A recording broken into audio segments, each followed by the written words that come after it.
March is all about trust and how you earn it, protect it, and keep it working for your business. In this month's edition of Just Good Business, we dig into why trust has become one of the most valuable currencies for small businesses, especially in an environment shaped by uncertainty, digital noise, and rapidly evolving technology like AI. That theme carries through both of our conversations this month. We start with Bruce MacLellan from Proof Strategies, diving into the CanTrust Index and what it reveals about who Canadians trust and how small business owners can actively build and grow trust in their brands. Then we shift from who we should trust to who we shouldn't, as Yale Holder from Moneris joins us to talk about protecting your business from fraud, including the rapidly escalating threat of AI-driven scams. Building trust and guarding against bad actors isn't just a good idea, it's just good business.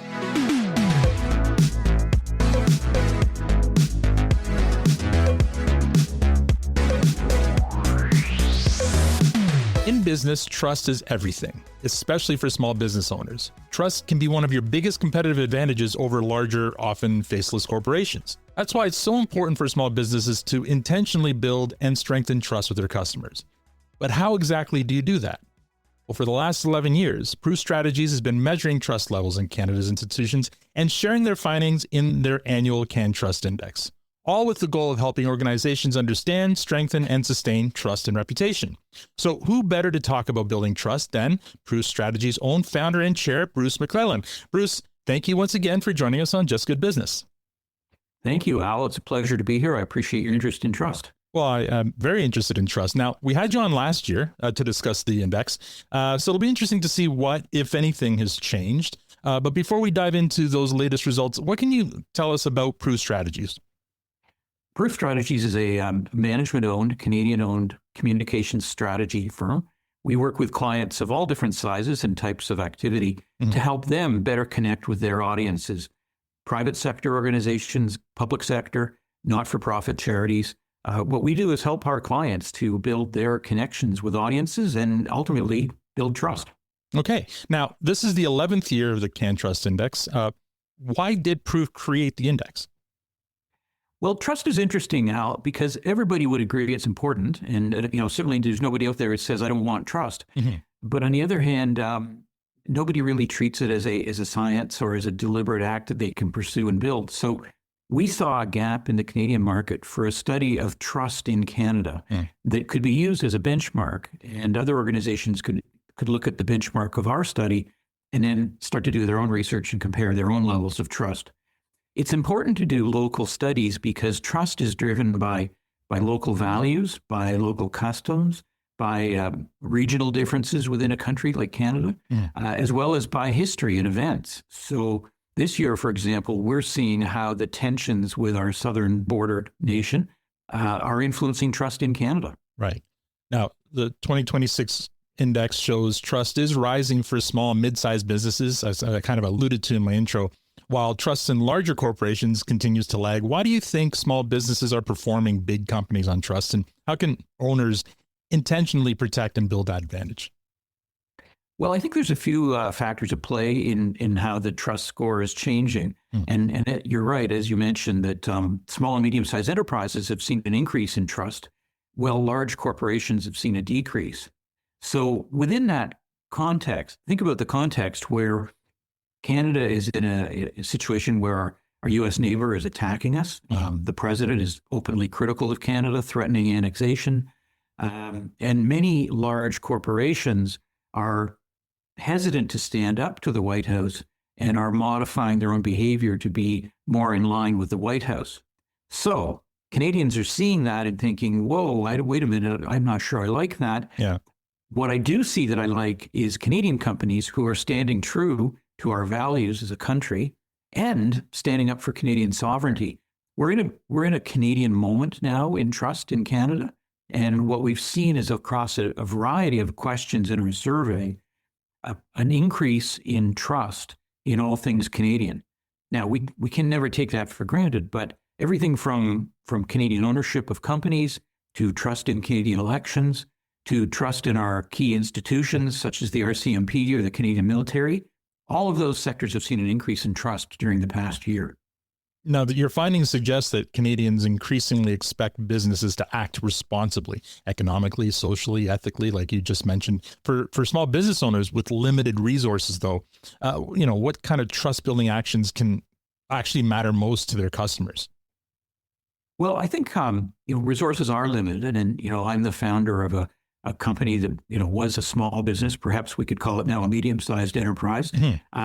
But I would say be thoughtful about what you do and who you're trying to connect with, and you certainly want to engage with your employees on a trust-building strategy. We always say that trust is built from the inside out. You want to have high trust with your own employees as a starting point, and they will ultimately become ambassadors for you to help build trust externally with your customers and other audiences. I think in terms of building profile in the community for a small business owner, look to what makes sense, what looks authentic and is genuine. Canadians are always telling us that values are an important part of what drives trust. People want to do business with companies where they see an alignment of values, and that will include showing support for your local community. So a company in the food business might want to do something to support a local food bank. A company that has a lot of female customers may want to do a partnership in something that helps with a women's shelter, perhaps. Or if you're in the landscaping business, maybe you want to partner with a local parks or environmental organization and show how you can be supporting them.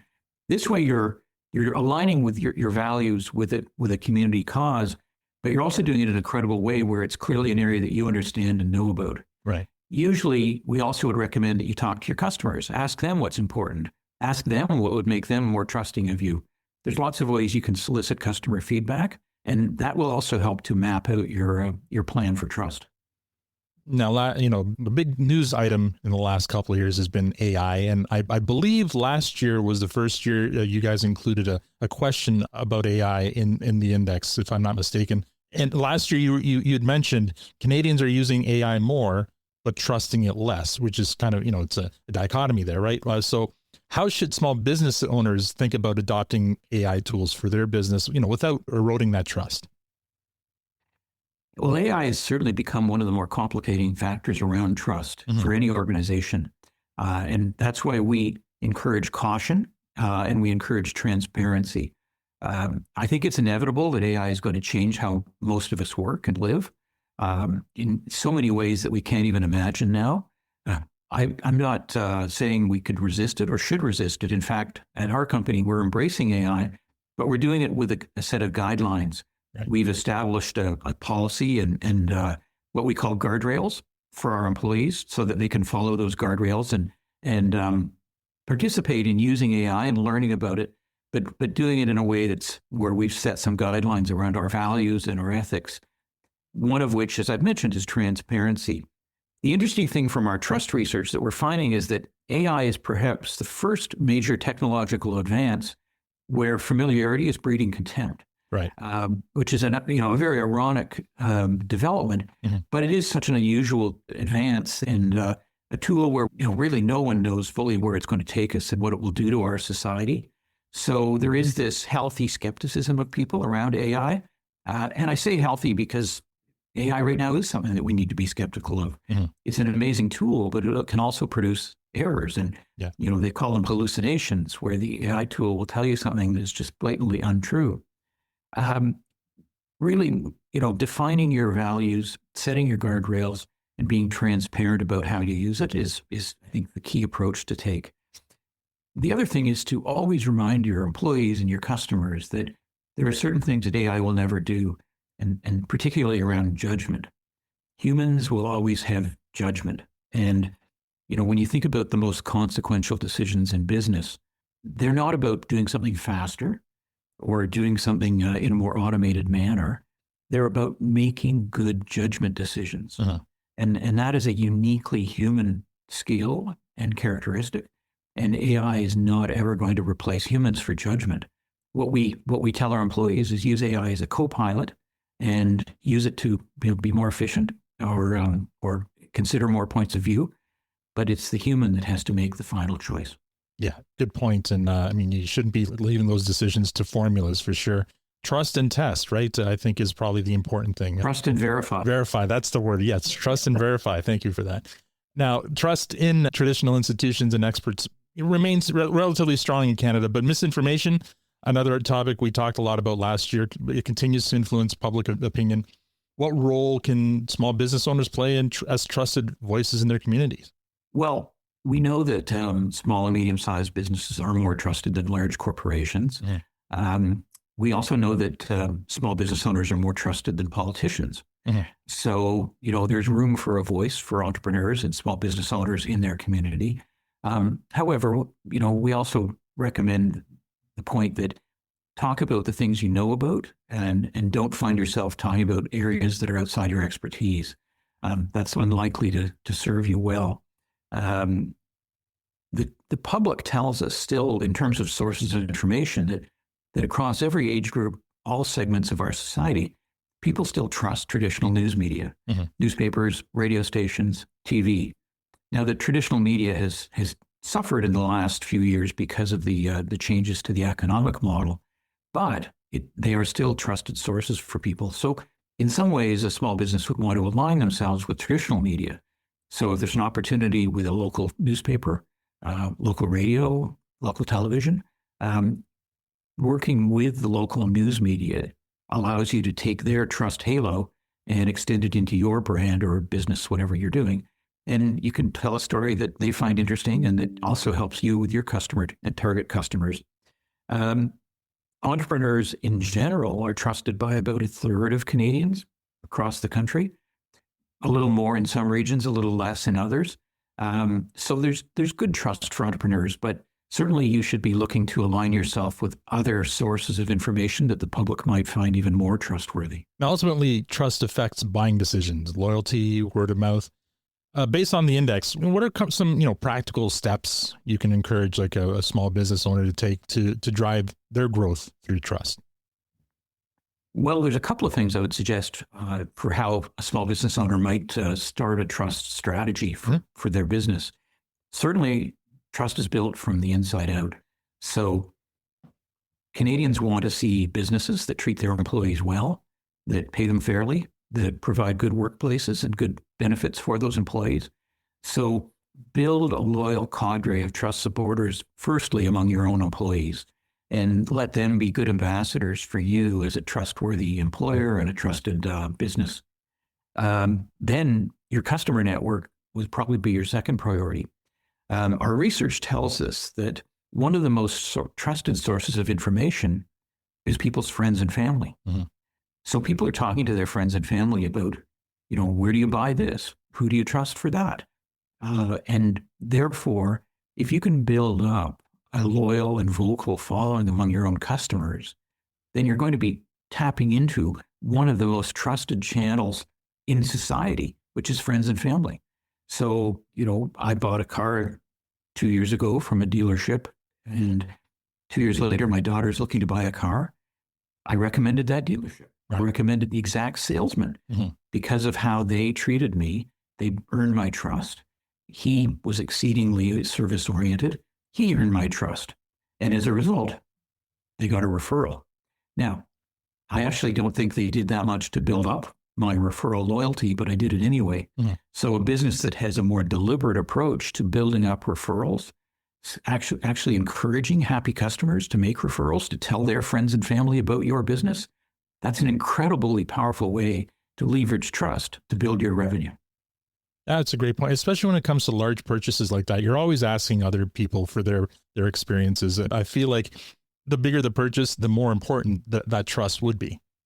We know that online reviews have a role, but they are nowhere as trusted as talking to your friends or your family members. Right, because they can be gained, right? And I feel like at least human-to-human referral has a lot more weight. What we've seen work well is some sort of customer reward.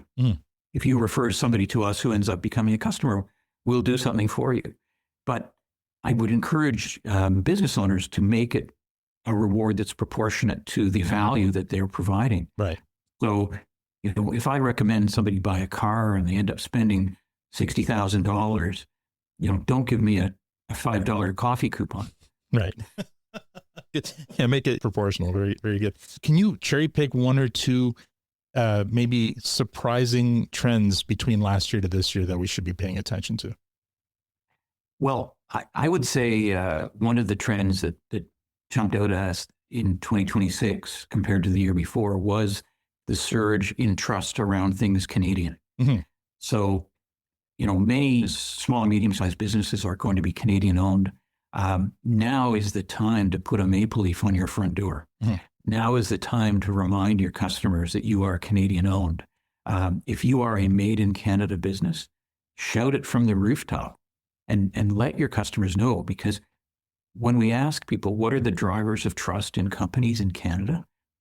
Almost 70% of Canadians say that Canadian owned or made in Canada will improve their chances of trust in that company. Amazing. I love that statistic. And you're right. Like I in the last year or so, because of things that have been going on, I have been looking more towards buying Canadian or giving a Canadian business my business. So a very good point. Now, if folks wanted to learn more about the CanTrust Index or Proof strategies, where would you send them? So the entire research study is available for free and can be downloaded at cantrustindex.ca. That's our website, cantrustindex.ca.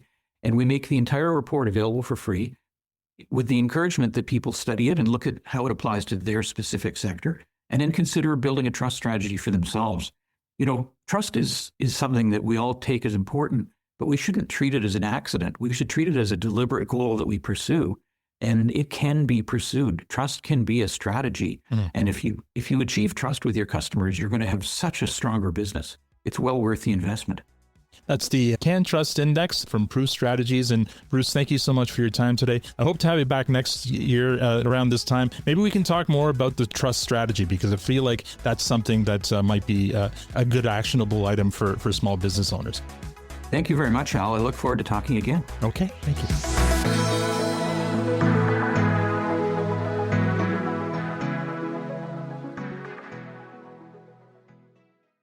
March is Fraud Prevention Month in Canada, focusing on educating the public of the many risks of fraud and how to identify and avoid it.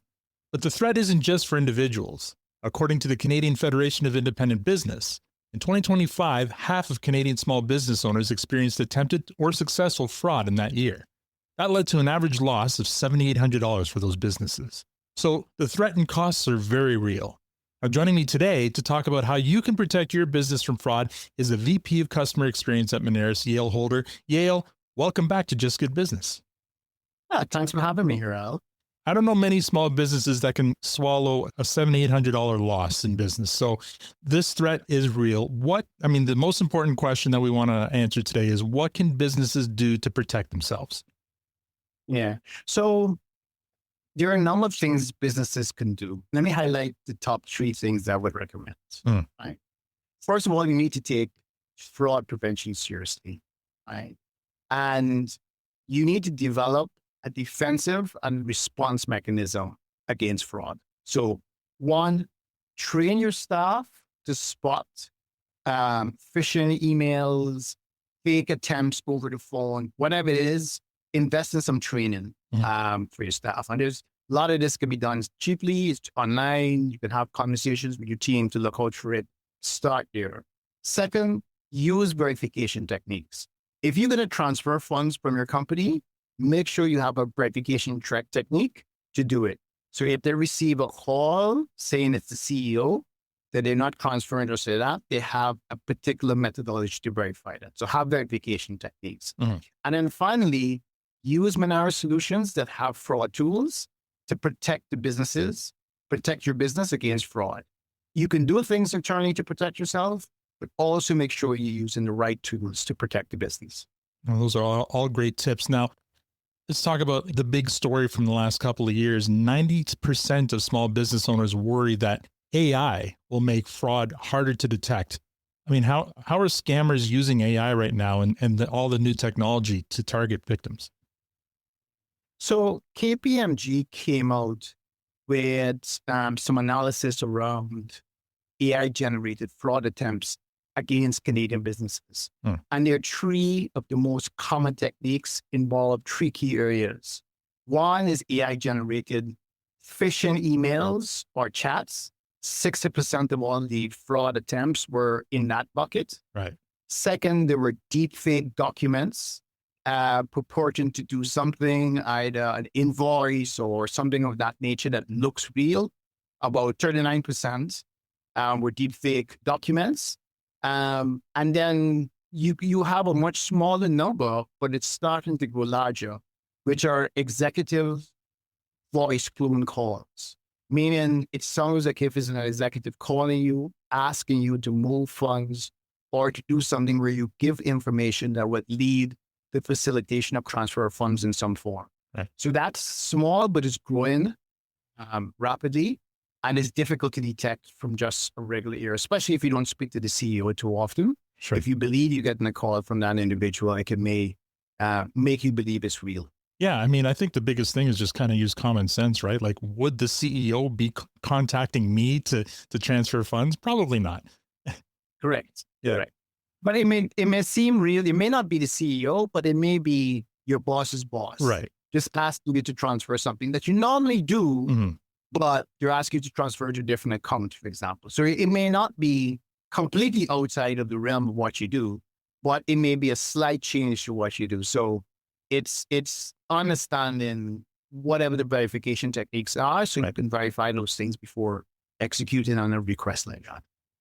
There's a lot of information and misinformation, obviously, going around online about scams and potential scams. What's the biggest myth about fraud that businesses still believe? So I think the biggest myth about fraud that businesses have is that they have to interact with a fraudster, that someone has to target you directly in order for you or your business to be impacted. That is no longer the case, right? Fraudster may not attack you or your business, but they may attack related businesses that have your information and can use that information to do things like account takeover and misrepresent themselves to other agencies or even banks to try to solicit access to your accounts. Right. So in order to really protect yourself, you need to have detection mechanisms. You need to have alert and notification information on your bank accounts and all your sensitive relationships and access to data. All those tools and protections need to be in place. You can have zero interaction with a fraudster, with you or your company, but still be a victim of fraud because we're all interconnected with different businesses. And if a related business is hacked, you can lose valuable information because of that. Yale, you've shared with us a bunch of really great information. If you could boil it down to like one piece of advice, though, to leave our listeners with, what would you give Canadian businesses today to help prevent fraud? When it comes to securing payment information, because you mentioned at the beginning of this, that companies lost thousands of dollars through fraud. And that's typically through some sort of payment mechanism. So my first recommendation is to use tools that protect you and to leverage healthy payment practices. So fraud detection, fraud prevention are the key type of tools that I would recommend businesses use to protect against AI-generated scams. All right. If folks want to learn more about, fraud and fraud prevention, where would you send them? So we can send them to moneris.com/fraud. We have a number of healthy payment practices that we recommend for businesses. And there are many other sources that focuses on fraud prevention. And I would recommend that the businesses explore them and investigate. Okay, Yale, thank you so much for your time today, for sharing your expertise and advice on this topic. Appreciate it. All right. Thanks a lot. See ya.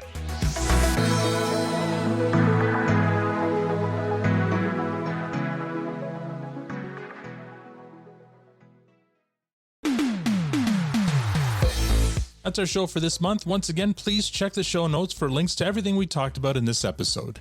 If you have any questions about anything business related, you can email us at podcast@moneris.com, and we'll try to answer them in future episodes. Also, you can check out videos to all of our interviews on the Moneris YouTube channel, so make sure you subscribe to see them as they're released. On behalf of Bruce, Yale, myself, and the rest of Moneris, it's just good business saying thank you for listening. See you in April.